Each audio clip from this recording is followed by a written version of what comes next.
નમસ્કાર ખેડૂત મિત્રો, મારું નામ છે વિપુલ જાદવ અને અન્નદાતા એગ્રી કેર તરફથી આપ સર્વે મિત્રોનું હાર્દિક સ્વાગત કરું છું. તો આપણે ઘણા ખેડૂત મિત્રોને જીરું 2 માંજરનું થઈ ગયું છે, ત્રીજા માંજરની ફૂમકી પણ છે અને 2 માંજરના દાણા પણ સારા થઈ ગયા છે.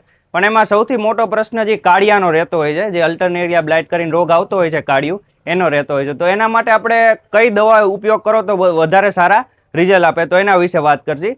તો આપણે 3 દવા લઈને આવેલા છીએ. પેલું છે બાયર કંપનીનું નેટીઓ, જેમાં ટ્રાઇફ્લોક્સિસ્ટ્રોબિન ને ટેબુકોનાઝોલ આવે છે. આનો તમે પંપે 12 ગ્રામના માપથી યુઝ કરશો તો પણ સારું રિઝલ્ટ આવશે.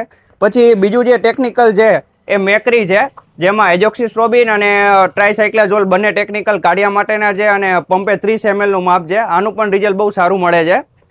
પછી જે ત્રીજું છે એ પીઆઈ કંપનીનું ક્લચ છે, જેમાં મેટીરામ અને પાઇક્લોક્સિસ્ટ્રોબિન આવેલું છે, જે પણ આ પણ કાઢિયામાં બહુ સારું રિઝલ્ટ આપે છે. આ જે 3 દવા રહી એ સ્પેશિયલ કાઢિયા માટે અને ખૂબ સારું રિઝલ્ટ આપતી દવા છે. તમે કોઈ પણ 3 દવામાંથી કોઈ પણ એક દવાનો ઉપયોગ કરશો તો કાઢિયામાં એવા સારા એવા રિઝલ્ટ આવશે. તો ધન્યવાદ ખેડૂત મિત્રો.